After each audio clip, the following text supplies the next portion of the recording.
bikin cheesy potato. Ini beda sama gamji loh, tapi rasanya nggak kalah enaknya. Bikinnya gampang banget dan cuma pakai 4 bahan tok. Oke, setelah kentangnya dipotong-potong, kita rebus ya sampai empuk. Mari gitu dibecek-becek sampai halus. Tambahin tepung maizena, gula sedikit, tapi kalau nggak mau manis tinggal di skip. Aduk aja sampai rata. Ambil adonan, pipihkan, tengahnya kita kasih keju mozzarella yang banyak. Terus tinggal ditutup, dibuletin, make sure kejunya bener-bener ketutup ya. Mari gitu dipipihkan sedikit jadi model kayak koin. Tinggal digoreng api sedang, ini minyaknya rada kebanyakan, kalian kurangi aja ya. Masak sampai gosong kedua sisinya dan angkat.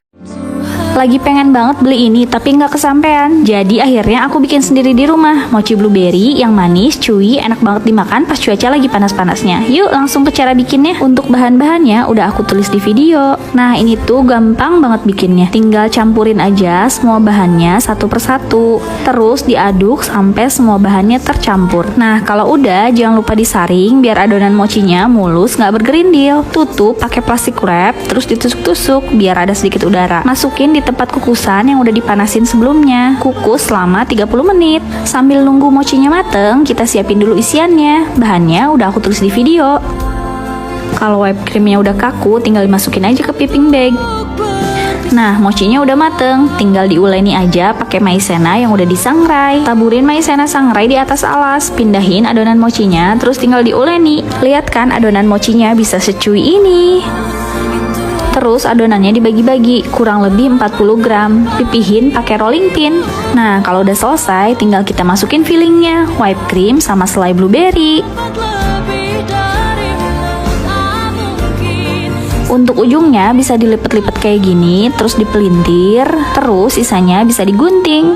Untuk ujungnya bisa dikasih sedikit maizena, terus tinggal pakein cup kue. Udah jadi deh. Kalau untuk dijual bisa dipakein mika plastik dan stiker kayak gini. Semoga menginspirasi dan selamat mencoba. Kalian tahu lah gue mau bikin apa. Ini kalau mau beli cuma bisa sampai jam 11. Bikin hash brown. Garing, gurih, lembut di dalam.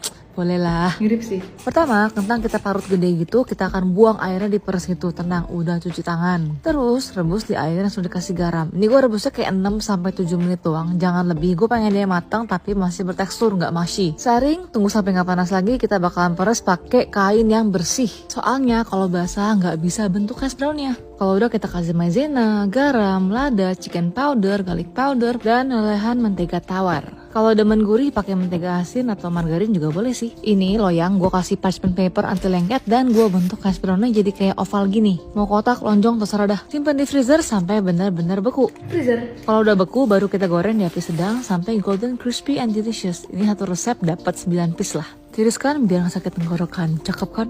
Di rumahku wajib banget nyetok pangsit alias wonton ayam ini di freezer karena anak-anak tuh suka banget, pasnya lebih ekonomis ya daripada beli di luar.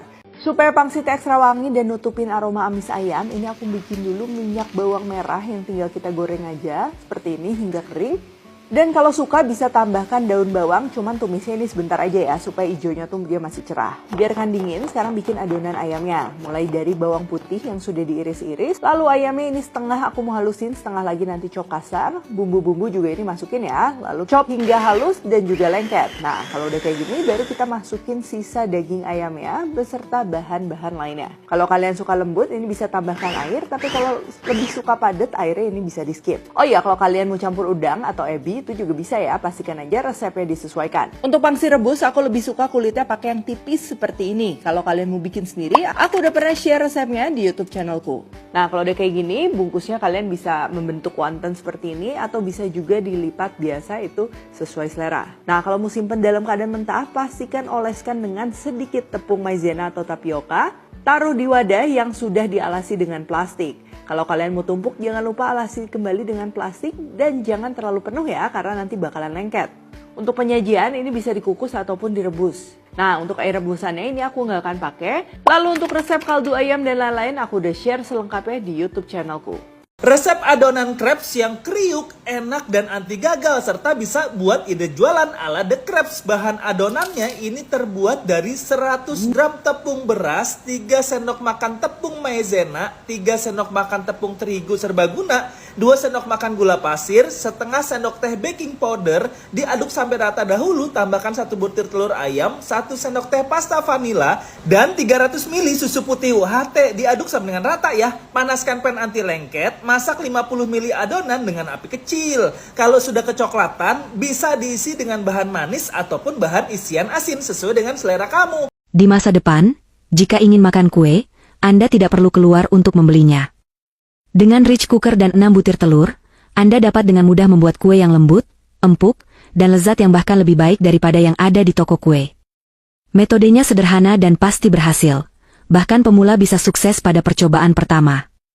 Dalam sebuah mangkuk besar, tambahkan 6 butir telur yang sudah dikocok, aduk rata, tambahkan 300 gram tepung, aduk 9.999 kali searah matahari, kemudian tuangkan 75 gram air, aduk cepat hingga menjadi tekstur krim putih. Saudara, saudari, paman, dan bibi, melihat saya berbagi makanan dengan dedikasi seperti ini, tolong ikuti dan beri cinta. Terima kasih. Tambahkan 20 gram minyak goreng, aduk rata dengan tangan kecil yang beruntung, lalu oleskan sedikit minyak pada panci pinjaman dari sebelah, tuangkan adonan yang sudah tercampur rata, tutup, dan tekan tombol memasak nasi. Setelah 40 menit, kue siap disajikan. Harumnya susu menyebar, kuenya lembut dan tidak kempes, empuk dan halus. Metodenya sangat sederhana. Jika Anda memiliki orang tua dan anak-anak di rumah, segera simpan resep ini untuk dicoba.